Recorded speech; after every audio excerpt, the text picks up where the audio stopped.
welcome to Sameer Patel Public School. How are you friends? Today we see chapter 10 of 7th class social science, Vayu Dab or Pavan. Watch the video from start to end. If you like the video, then please like and share.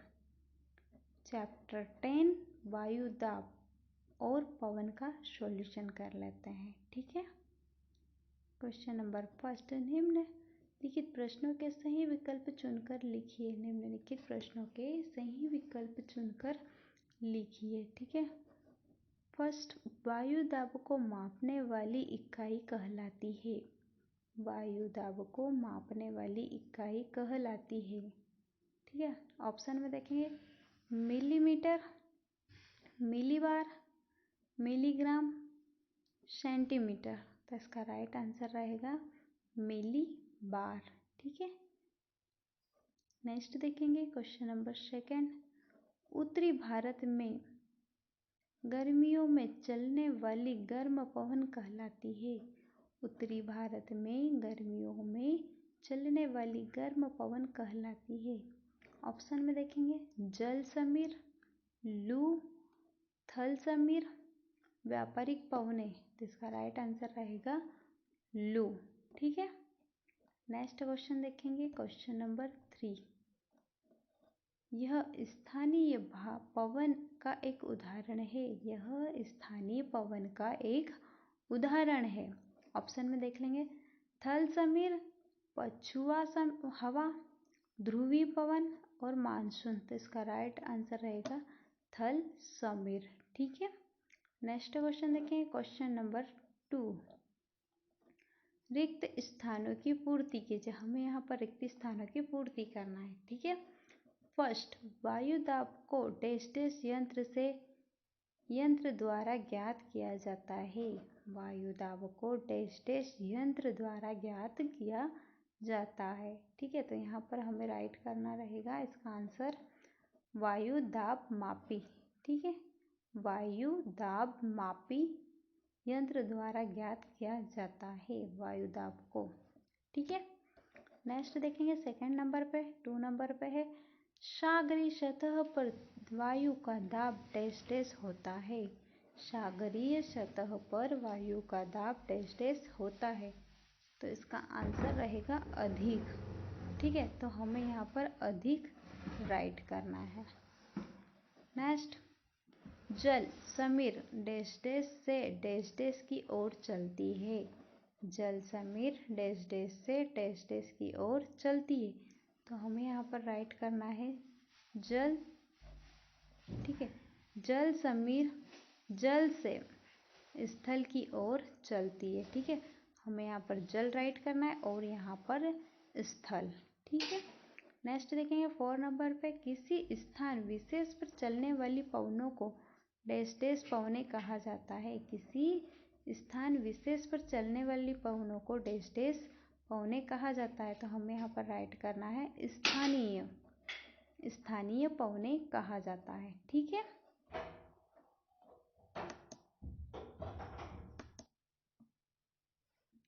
Next question देखेंगे लघुत्तरीय प्रश्न का first question, वायु दाब मापी यंत्र का क्या उपयोग होता है।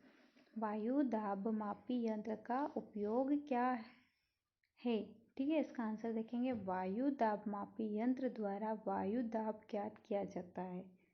वायु दाब मापी यंत्र के द्वारा वायु दाब ज्ञात किया जाता है। ठीक है, नेक्स्ट क्वेश्चन देखेंगे क्वेश्चन नंबर 2, वायु दाब को प्रभावित करने वाले 2 कारकों के नाम बताइए। वायु दाब को प्रभावित करने वाले 2 कारकों के नाम बताइए। ठीक है, इसका आंसर देख लेते हैं।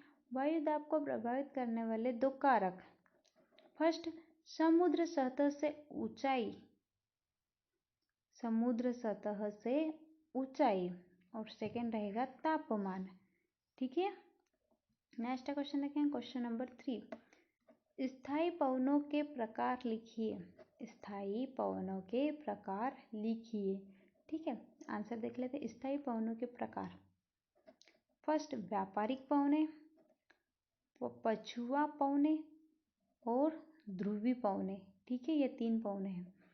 स्थायी पवनों के प्रकार 3 प्रकार है, व्यापारिक पवने, पछुआ पवने और ध्रुवी पवने। ठीक है, नेक्स्ट क्वेश्चन देखें, क्वेश्चन नंबर 4, मानसून पवनों से क्या आशय है? मानसून पवनों से क्या आशय है?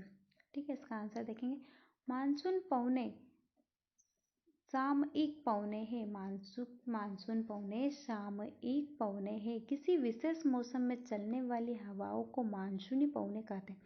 किसी विशेष मौसम में चलने वाली हवाओं को मानसूनी पवने कहते हैं। ग्रीष्म एवं शीत ऋतु के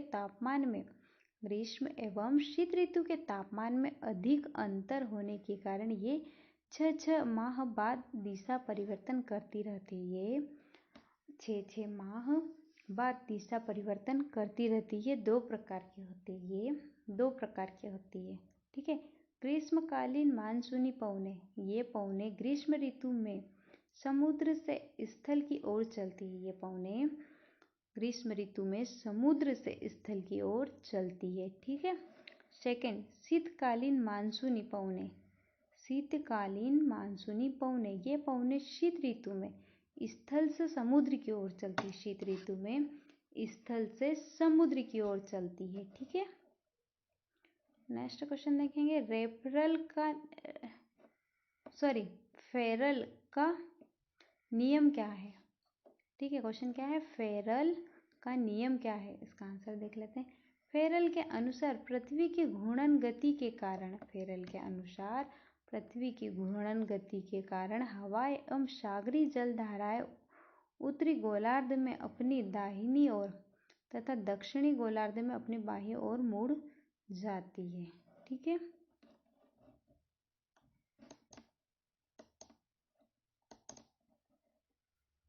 नेक्स्ट देखेंगे दीर्घ उत्तरी प्रश्न। ठीक है, दीर्घ उत्तरी प्रश्न का क्वेश्चन फर्स्ट देख लेते हैं। पवन किसे कहते हैं? पवन किसे कहते हैं? वायु और पवन में अंतर स्पष्ट कीजिए। वायु और पवन में अंतर स्पष्ट कीजिए। ठीक है, पहले हम पवन की डेफिनेशन देख लेते हैं। पवन किसे कहते हैं? जब वायु धरातल पर क्षैतिज दिशा में चलती है तो वह पवन कहलाती है। ठीक है, इसका अंतर देख लेते हैं, वायु और पवन में अंतर। ठीक है, वन साइड है वायु, सेकंड साइड है पवन।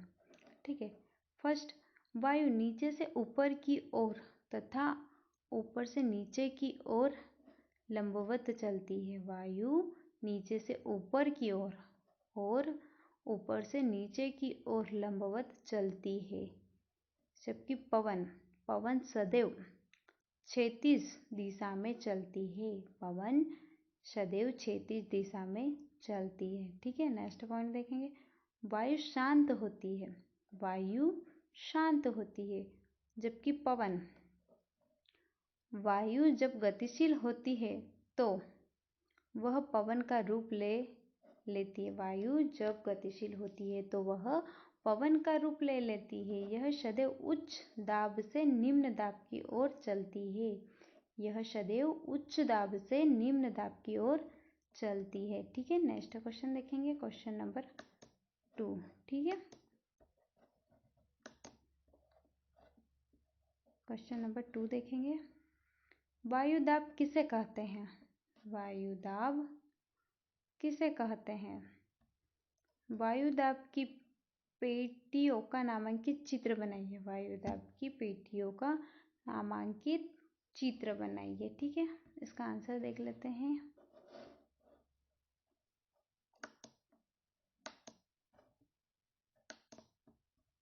इसका आंसर देखेंगे, पृथ्वी की सतह पर वायुमंडल अपने भार के कारण जो दबाव डालता है, पृथ्वी की सतह पर वायुमंडल अपने भार के कारण जो दबाव डालता है उसे वायुदाब कहते हैं।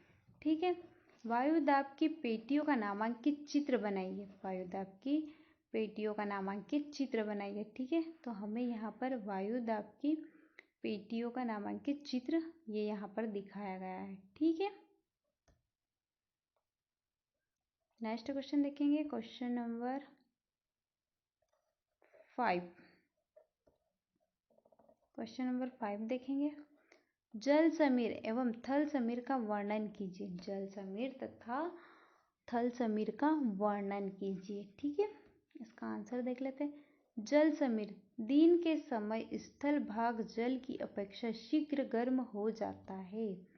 दिन के समय स्थल भाग जल की अपेक्षा शीघ्र गर्म हो जाता है, जिससे वहां पर निम्न वायुदाब और सागरीय भाग पर उच्च वायुदाब निर्मित हो जाता है। अतः जल से स्थल की ओर पवनें चलने लगती है। अतः जल से स्थल की ओर पवनें चलने लगती है, इसे जल समीर कहते हैं। ठीक है, थल समीर को देख लेते हैं। थल समीर का वर्णन, थल की अपेक्षा जल देर से गर्म और देर से ठंडा होता है। थल की अपेक्षा जल देर से गर्म होता है और देर से ठंडा होता है। अतः रात्रि में स्थल भाग ठंडा और जल भाग गर्म रहता है।